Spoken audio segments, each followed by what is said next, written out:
but they need balls to be this. They're true risk takers. They will do what other people won't do. Now, when they fail, they take new risks to create their business because they've got the vision and there's a passion inside them to create the business of the future, the opportunity of the future, and service to other people. We can all be all of these. And when you start up a business or you're running a solopreneur business or a small business, sometimes you have to be all of these. You have to be the artist and producer. You have to be the leader manager if you've got a few people. And you have to be the entrepreneur to take the risks and go forward. But you need to know which one you are predominantly. If you're an entrepreneur, identify either in your business or in partnerships where your artists are and where your leader managers are. Because ultimately you will fail. And we'll come back to that in a later slide because it's very interesting, and I'll go through that when I come to the slide, why entrepreneurs, 95% of them fail. Whatever you are, again, I'm going to hammer this in. Be realistic where you are and who you are.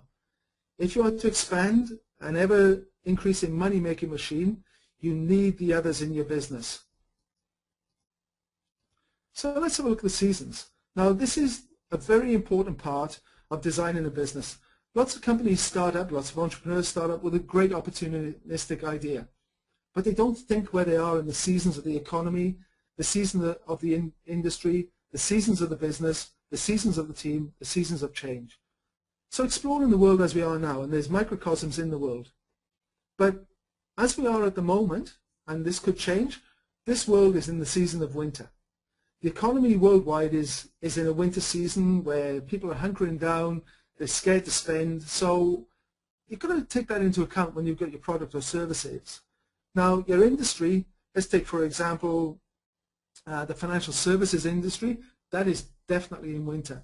That is not an industry I would want to be in at this point in time, or many people want to be in. But if you take the internet, the online space, it could be in spring, it could be in summer, it could be in a season that, you know, it's growing. Now, your business, you need to think about where your business is. You need to think about your team and the seasons of change. You need to prepare for this and the next season. So let's have a look at these seasons. Spring. Everything new is new and growing. Everything's bright, breezy. This is where we start business. Everything, there's no failure. Everything can grow, and you get your first contract, you get your second contract, and everything is starting to move forward. You look at summer. Times are getting hot. This is where you've got lots of contracts, you're trying to fulfill them, you're trying to get more products, more services out there, and it's really taking a strain on yourself. You might not have your infrastructures in place, and that's why you need to start designing. Then you get into an autumn time, where you've come through the summer, you've done all your business design, you've got yourself structured, and then that's the time to reap and celebrate. A lot of people I see, a lot of entrepreneurs I see, they reap before they put systems in place, before they've really gone through this process. And then we've got winter. And believe me, these follow a definite pattern. You need to spot these.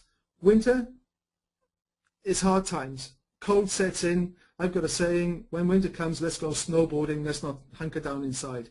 Winter is the time of most opportunity. So with the previous slide, when you saw all of those areas, just highlight from the worksheet that you're going to get where all those areas are in terms of spring, summer, autumn, and winter. Now that's very important, because if you've got a springtime business servicing a winter client base, it's not going to produce much money for you. So have a good look at that.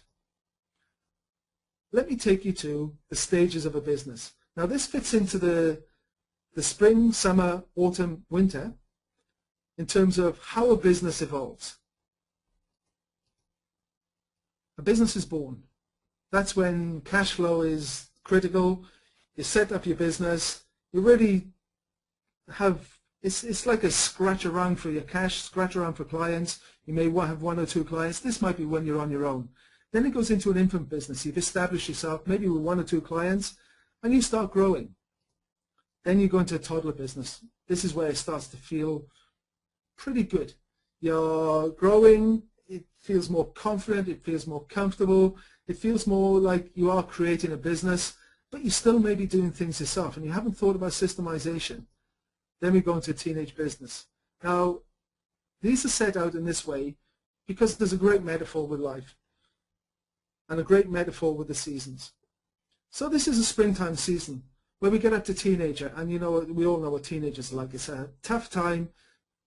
You've got a lot of stuff on. There's a lot of people screaming for your attention.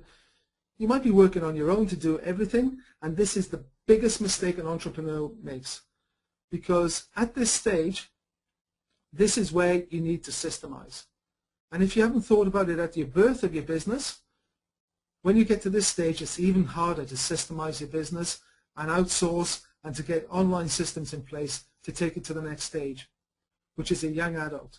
Now, interestingly, this is where your revenues are increasing and your profitability is increasing. But this is the most dangerous time because you can jump right over to death of a business if you're not careful and systemize and look at your business in terms of a business design. So have a think about where your business is in all of this process. Have a think where your customers are. Have a think where everything is in the seasons. The zone of maximization is where you got the highest income and the highest profit. Now, the interesting process here, if you're a solopreneur and you get to the zone of maximization, what happens is everything's dependent on you. But you really want something more out of life. You take a doctor. They'll get up to the zone of maximization, maybe 40-year-old, 45. They made all their client base. They've got a lot of people on their client base, but they're dependent on themselves. But they want to go off and play golf. They want to go off and enjoy their life with their family. They want to do this, that, and the other. They haven't thought about systemization of their business, how to design their business effectively, and they start going into, this is about autumn for, say, a solopreneur or a practitioner, but then as sure as eggs is eggs, you have midlife evaluation. Interestingly, if a business is at teenage years and they don't systemize, they can jump to midlife evaluation.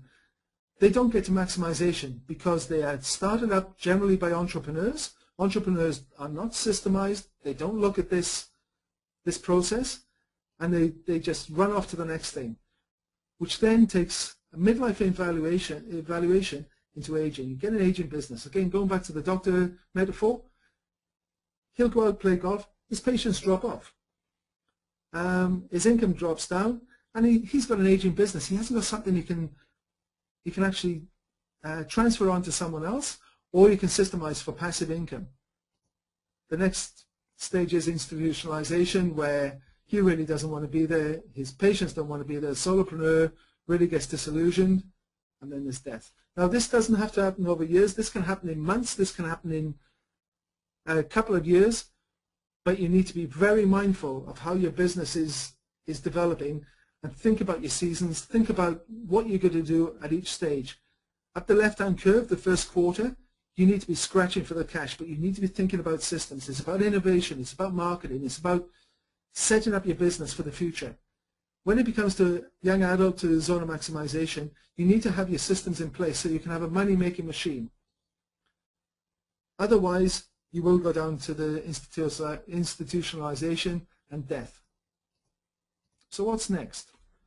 What you need to do is create a compelling future. How do you create your map and design your business to deliver what you want in the way that you want it? Now, I've got a worksheet and a workbook that you need to work through to set out how you create your business map.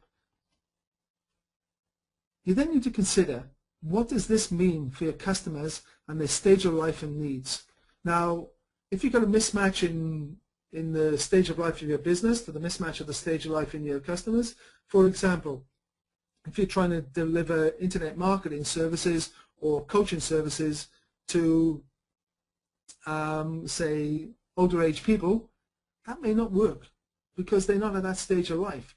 They really want security, financial security. So if you're a share trader and you're delivering financial security to someone like that, that's a perfect fit. So just think about that. Go through the exercise in the notes. You have to have absolute clarity about this step.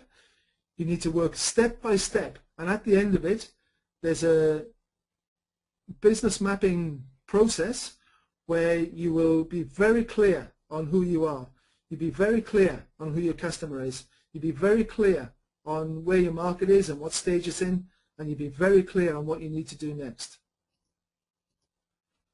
So from that, and in the next video, we're going to go through how do you design your marketing, how do you design your products and services, how do you design your business delivery and systems, and we're going to go through something which is the model to market match. Now the model to market match is taking all of these components, it's taking all of these separate diverse little bits, and we're going to define your market. We're going to define exactly who your market person is.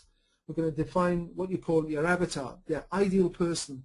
We're going to define what their needs are, what their frustrations are, everything that that person wants from you to create value in their lives. Only when you get that, and only when you get that, can you design your model and design a leverage model that you can take online to deliver the right service in the right way to the right people to create massive value. That's what we're about. We're not in business as opportunistics. New rich entrepreneurs are not opportunistic.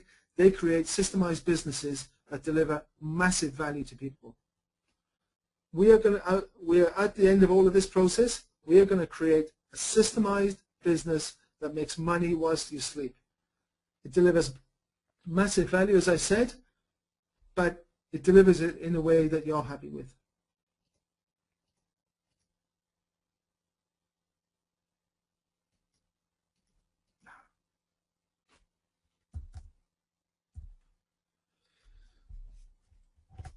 Also in the next series of videos, we're going to design a compelling future. How to create your map and design the business for what you want. As I said, do the exercises. Clarity is power. Without doing those exercises, the next videos are not going to be anywhere as powerful as if you do the exercises. So what have we covered in this video? What is a business map and why is it important? What a business really is. It's a systemized process that creates money whilst you sleep and delivers massive value to your customer. Who you are and how to identify what you need to create a real business, and the seasons of a business. As I said, I keep saying this, it's very important. I've been told this by every one of my mentors. Do the exercises. They're critical to your success. So thank you very much, everybody. That's the Entrepreneur's Online Business Mapping, and that's how to create a map to design in a sustainable and valuable business.